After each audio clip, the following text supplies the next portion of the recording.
David, before we leave Roots and go on to its sequel, Roots, there was some controversy with Roots. There was some critics who said, well, the reason you got such a big audience is because inclement weather in the East.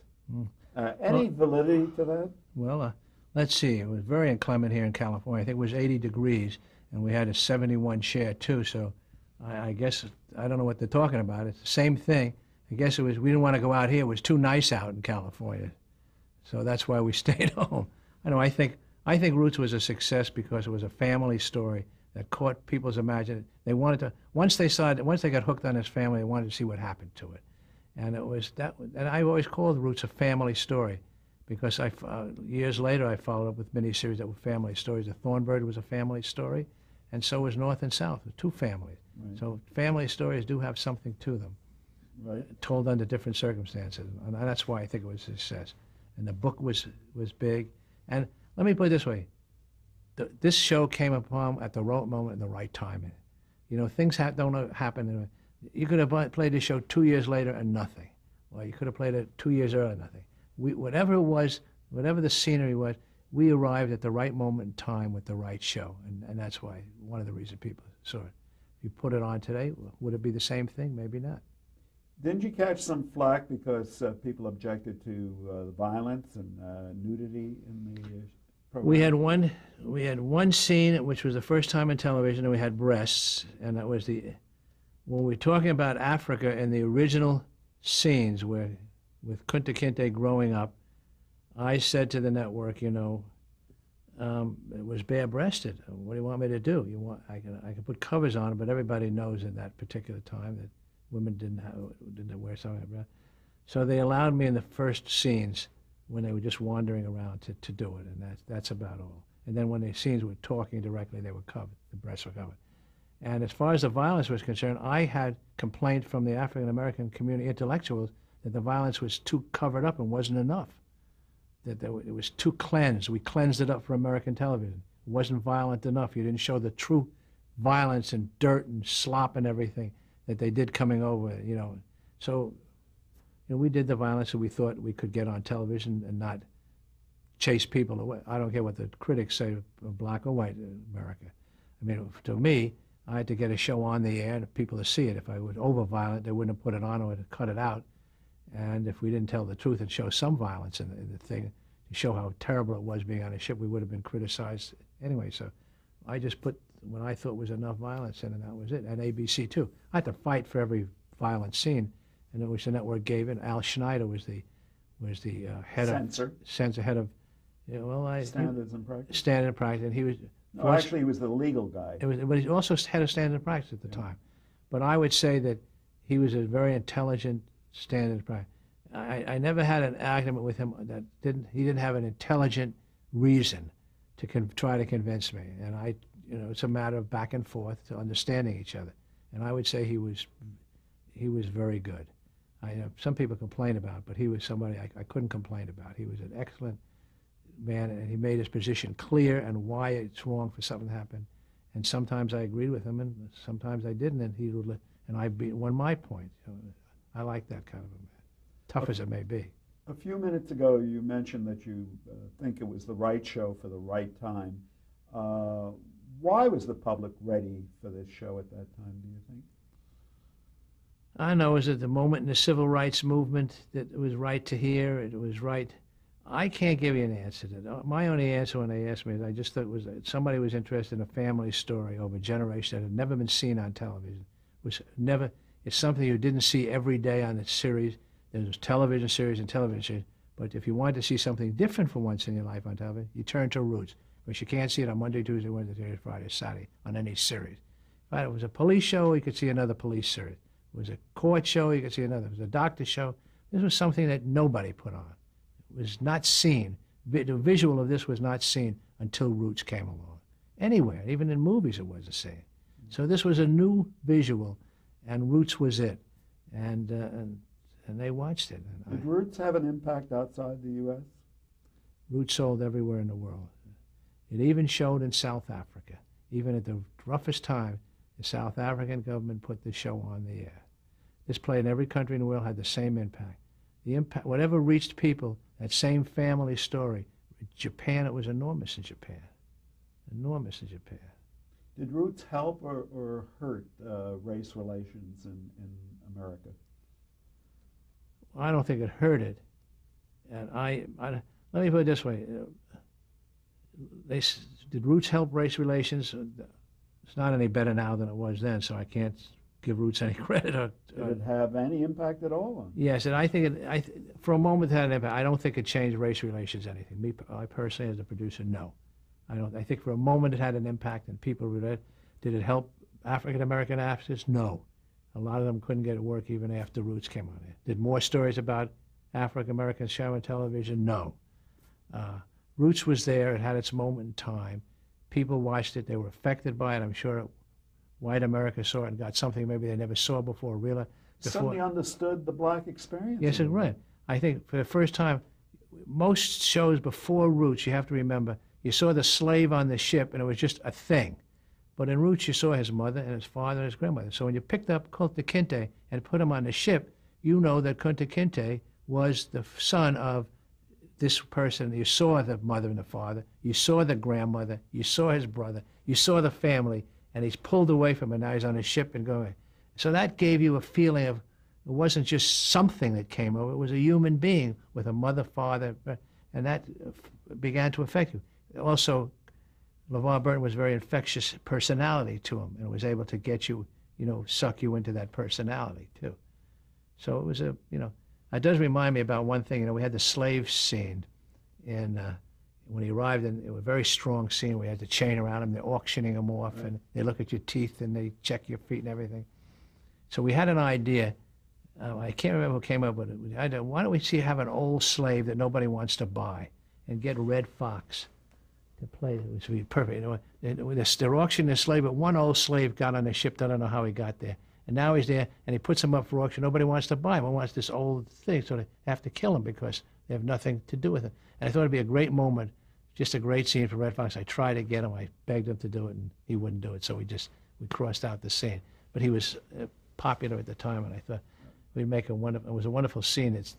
That Bill Blinn happened to add to after we had the script, and he'd come in, you auction off, nobody wants him, and you take the old guy. Well, nobody wants him. He's going to have to kill him, and nobody votes, and you take him down, put him in a cage somewhere. We'll take care of him later while they auction the other, and have Red Fox play that part. They could have always put him on stage, and he could have been a stand-up comic. Yes, he could have. A very vulgar one. Vulgar one. When you started to do the sequel, when you thought about doing the sequel, that's a hell of a responsibility. It's almost like doing a sequel to the Bible. Wasn't really a sequel. I never called it a sequel. I called it a continuation because I only had done half the book. So I was finishing the Alex. It isn't like I finished the story and it's come up with a new idea. Right. The book was still sitting there with me, the rest of the story. The rest of the story is wonderful about his early family, his grandmother, and his aunts and his uncles, and then, of course, coming right up to his life on the ship and writing the letters and, going back to finding his roots and meeting with Playboy and, all of these things. So we had a wonderful story to tell. And with the end of the story, going back and looking for his roots, telling the story of him writing Roots, and at the end, finally going to the village and standing, be surrounded by his family, because he heard the family, there was a guru who knows the whole history. It sounds bizarre, but they pass on history, not writing. But you're a kid and I'm the father, so I tell the whole story of the history of the village, and you remember it, then you add the new story, and each generation, that story is passed down orally. Right. So he went to hear the guy, and he went down and down and down and down and down, and then he goes all the way down to the end, and in the story here's Kinte. Kinte boy was taken away. He went out to do a drum, and he was taken away. And that's the story he heard from his grandmother, that Kunta Kinte told them that he went out to do a drum, and he was taken away. And there's Kinte and the drum, and this guy's sitting there, and the tears come down Alex's eyes. He's found his root. That was a moment that he heard a man say in a village thousands of miles from nowhere, to say Kinte went out to make a drum. And he said, that's it, there it is. This is my village. This is where I'm from. And that's tied the story up together. Did you decide to pretty much continue with the same creative team? Yes, we had the same team. Stan did the thing. We had some of the same writers. different. John Erman did some of these. We had different directors. Why different directors? Well, some of them were busy doing other things, you know. You know, they weren't standing around. The good directors are off. You know, I need them on Wednesday the 18th, and they're doing a mini series in Africa, somewhere else. So you know, we have to just get who we find the best at the time. Ernie Kenoy was the head writer. Ernie Kenoy, yes. Working off of Haley's outline. Book, and with Haley. Yeah. Speaking to Haley, we always had Alex there to fill us in. Well, what happened when this happened? And he'd go back to his voluminous notes. He wrote the book. I mean, the book is so many pages, but he had 2,000, 5,000 pages of notes in addition. Right. So he'd go back to those and dig up whatever he could to help him. And this was easier because it was about his life too. Now you were getting to Alex's personal life, so that wasn't hard for him to give you plenty of stories. And some of the same cast members. Yes, the one who carried over from the last story. To continue, we used the same cast. We only had one person that we couldn't get, and that was we had to change. Chicken George was played by the singer and dancer. He's a wonderful actor too. He didn't want to. Who has great energy? Ben Vereen. Ben Vereen, a guy with great energy. Yeah. He didn't want to come back and do this the next day for whatever reason. He didn't, so we had to hire somebody else. We needed an older person anyway. So I can't remember. We hired not a well-known, much older actor to play the role. And you brought in, of course, with new characters, you brought in some name actors. Yeah, we peppered it up. We did both shows. We peppered it up with. I got a call from Marlon Brando. He said, "I loved Roots. I hear you're doing another thing. Is there a part for me?" I said, "Marlon, I can't afford you. I can't afford you. It's only a." He said, "Whatever's put in that column, that's what I'll take. But I want to play a villain." I said, "Marlon, do I have a villain? You want to play a villain? I got the villain of villains. How about George Lincoln Rockwell, the president, the head of the Nazi Party?" He said, "Perfect. What's the money?" I said, "It's $10,000 for the day." They said, "Call my agent. I'll call him and tell him it's okay." So I called the agent. Said, "$10,000 for the day." The agent said, "But remember, it's over. We got to get next day. We got to get more money. Another $10,000." Okay, it's a lot of money. So now, Brando comes to the set, and I'm there. I greet him and everything. I'm sitting in their chair. They're watching the thing, and Marlon, he said, "Wolper, there's no way you sit in that chair every day to film it. I know you're never on the set. I've asked people. You're here because you want to see I finish in a day, aren't you?" "Well, not really. Come on. You go back to your office. What time is you finish your end?" We say, "Well, about 6. He said, "At 5:45, I'll call you. You can come by and say goodbye to me because we'll be all finished."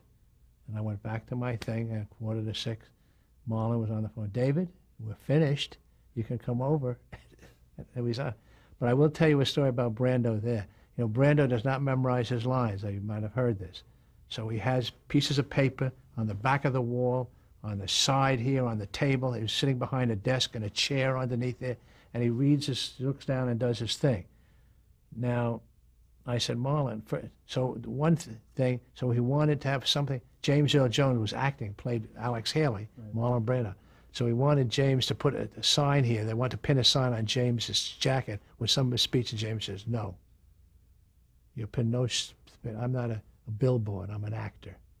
He wouldn't do it, and he just told Brando, "No, can't pin it on me." I remember the line, "I'm not a billboard, I'm an actor." And so how did you get around that? Well, he put it somewhere else. So I tell Marlon, he finished the scene. I said, "Why would you do that, Marlon?" He said, "I'm fresher that way. So if you memorize the line, it comes memorized. This way it's fresher. I just know them, but it's more spontaneous." I said, I didn't say no. I said, "Bullshit." John Barrymore knew his lines. The greatest actors who ever lived knew the line. And I think they were pretty spontaneous. I think Marlon, to myself, I said, "There's a lot of bullshit. He doesn't want he's too lazy to memorize his lines," is what I think it is. Right. And that's the truth of the matter. You also had the great actor Henry Fonda. Henry Fonda was in a lot of my shows. He narrated a lot of my shows. He was in all my shows. He's one of my stock actors. I loved Henry Fonda. He was a great narrator, a great voice, and had a great presence about him to play a certain part, like the shit-kicking, kind of Americana kind of guy. And we used him all the time for that, and I loved him. And he played in a lot of my films. We had I felt I needed some big names to, spice it up a little. But I wanted to get the right part for them. Brando, there was nobody more perfect for James like Rob. He was as evil as you could be. And when he gets to work, he can act. Yeah. He was evil with that smile, and he talked to Alex Hayes. He said, "Oh, you know what we do? You don't remember the part. You know what we do here? We have a great game. It's hang the nigger on a stick." He's telling us, Alex Hayes. He said, "Oh yeah, we take a nigger, we find a nigger, we hang him up on a stick and beat the shit out of him, and then we throw him back in the thing." He's telling us, Alex, yeah, for the interview. Alex is right. "Oh, is that right?" And James Earl Jones said, "Very interesting." He's right. But Brando did it so, like a knife right into the heart. It was a wonderful scene, and two great actors, James Earl Jones and Marlon Brando. I don't care if you want to go to movies anywhere in the world, you can't top that. Roots: The Next Generation premiered almost 2 years from the time that Right. Roots came on. So inevitably, I should say, rather than invariably, the reaction was not as overwhelming, quite as overwhelming as with Roots. Well, there's no way it can top it. We won every time period, every Saturday. I think we won the 50 shares, something like that, which is not bad.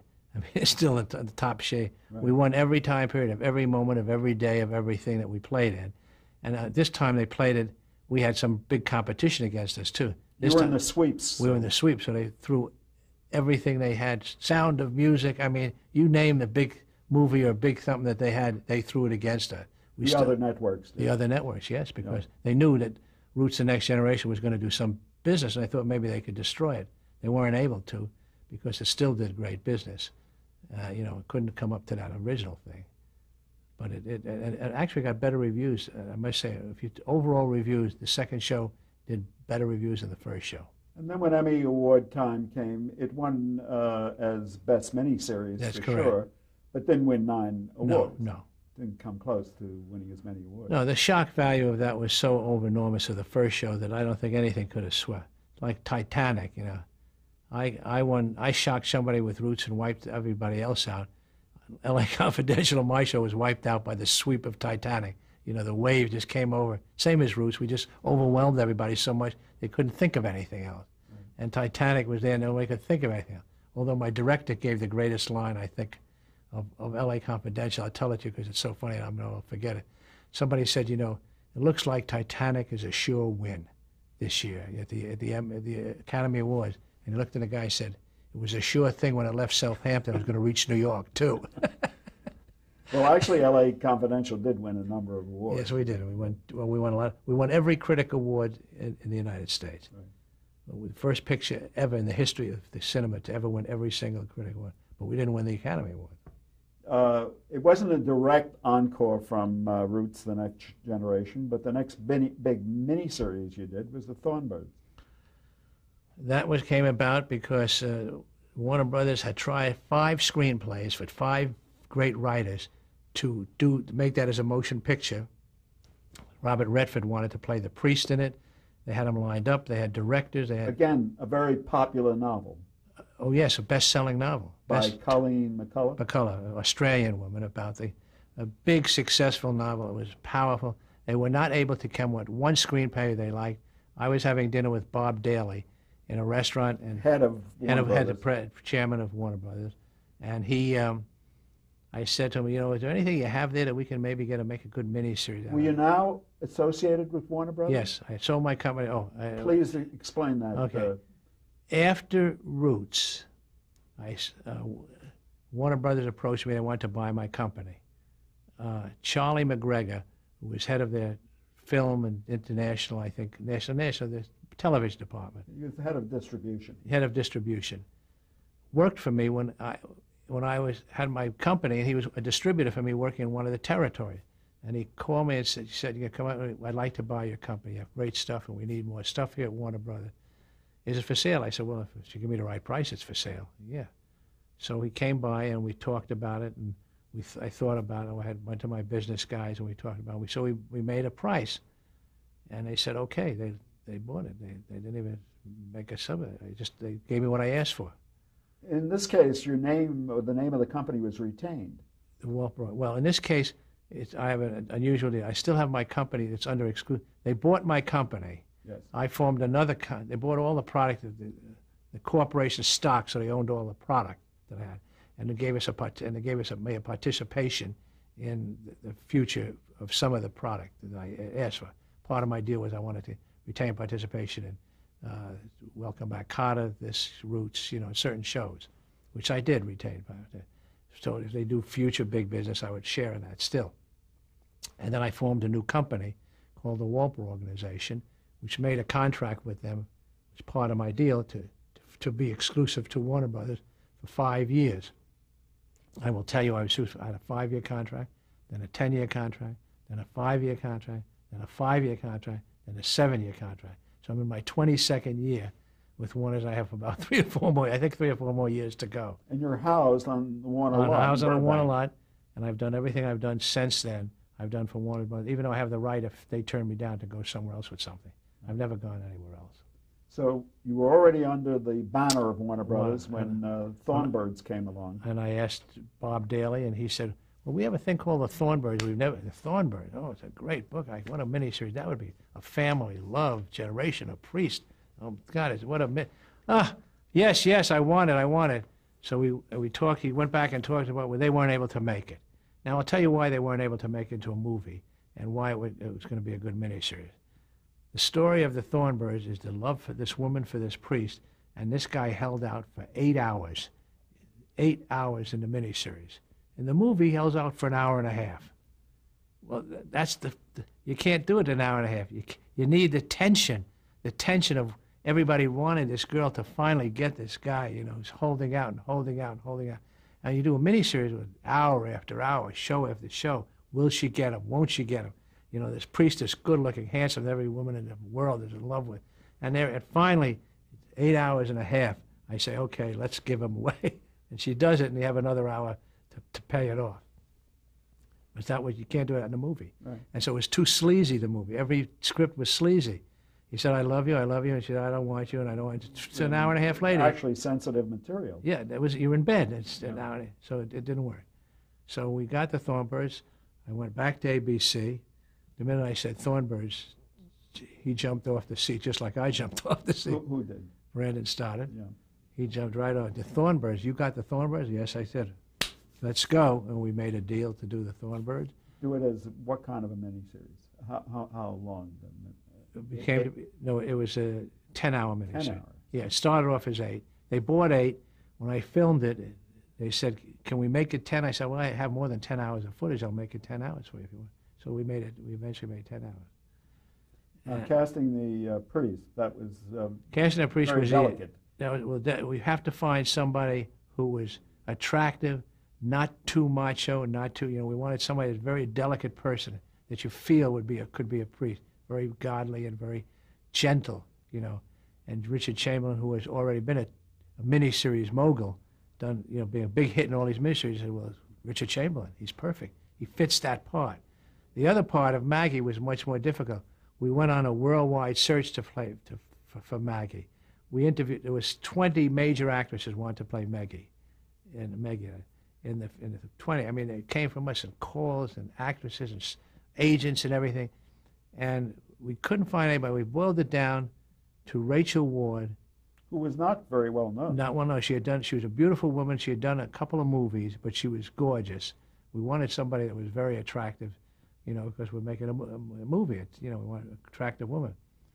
And Jane Seymour, who was a hit in many miniseries. She had done 2 or 3 and was a miniseries mogul. We tested them both. Jane Seymour was too strong. We needed a woman so vulnerable that the slightest drop of a fly would she had to be so vulnerable because she wants this priest so badly. She holds out her whole life, surrenders everything to this man. We needed somebody you could feel. Jane Seymour, you don't feel could surrender her life. She'd tell a guy to go screw off. Dr. Quinn. Yeah, she'd tell a guy to screw off, right? And then, so you needed someone, and Rachel Ward was extremely vulnerable. In addition to being a beautiful woman and not being seen, so we went with her right away. We convinced the network. Originally they wanted to Jane Seymour, because, then they saw Rachel Ward. We explained why we wanted to both, and Brandon went along with it right away. He agreed. And you brought in a very strong supporting cast. People like Jeannie Simmons and Yes. Richard Kiley. Yeah, we brought in good actors, in addition to being a good actor. And we had a good part for a cameo, and we convinced Barbara Stanwyck to play that part. It was a wonderful part of the owner of the Right. of the Very late in her career. very late in her career, and she won the Emmy Award. That's true. What about director? You only had one director for this miniseries. So Yeah. this went against the. It went against my own philosophy. thing, and I was sorry I did it, to tell you the truth. He did a great job. Who was this now? It was Darryl Duke? Darryl Duke from Canada. He went way over budget. I nearly fired him halfway through the show. Stan and I sat together. He was way over budget, and we had to go from the United States to Canada. So we had to Hawaii. We had a completely different shooting location, so we had about a 4-day break. And during that day, I was ready to fire him. Stan was furious. Stan said, "Okay, let's give him one chance." I said, "Stan, when you get over there, if you ever want to fire him, I'm behind you. If he drives you crazy, if he doesn't, just say you're fired. Just get off. You're fired, period. And we'll get somebody else who will stand the gap." So we went over. Stan was a little stronger on that way, and he did go over, enormously over budget. He did a wonderful job, but spent too much money. We're not doing a movie; we're doing a miniseries, so we only can get so much money.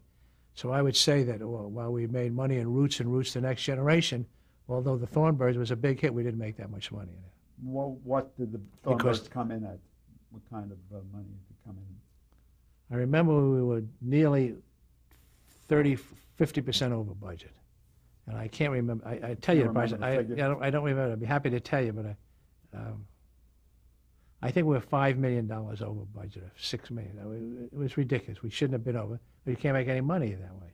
And it wasn't my money; it was the studio's money. But still, I have a share of it. But I just felt very bad about it because I haven't really come over budget. It did very well for the network, though. It did was great the for second that. highest rated. Yes, it was. It did tremendous. It played the second run, did tremendous the second run. It played in syndication 3 runs, did tremendous in that. Went back to the network after 5 runs in the United States. They played it again. It did tremendous again, and it did enormous all over the world. Right. Seems the same thing touches everybody. Right. And you followed that with North and South. Now, the North and South was actually given to me by Marty Starger. He was at ABC at the time, and he saw this book. By John Jakes. John Jakes' book. John Jakes had written a number of other books which were made into miniseries. Not successful, however, but they were made fairly good, made into miniseries. Jakes was more of a commercial kind of a writer, and he had written this. He was going to write 3 books on a northern family and a southern family. Again, it sounded great to me, northern family, southern family. Become friends, get very close. The Civil War comes. They have to break apart, and how they intermarry, so the North is married to the South, and she's living in the North. She's a Southerner. The Northerner is living in the South, and that kind of juicy kind of relationship. And I like that kind of generational family relationship. And I thought it was a great idea. And when Marty sent it to me, I read it. I said, "It's terrific. I'd love to do this as a miniseries." We have to pause here.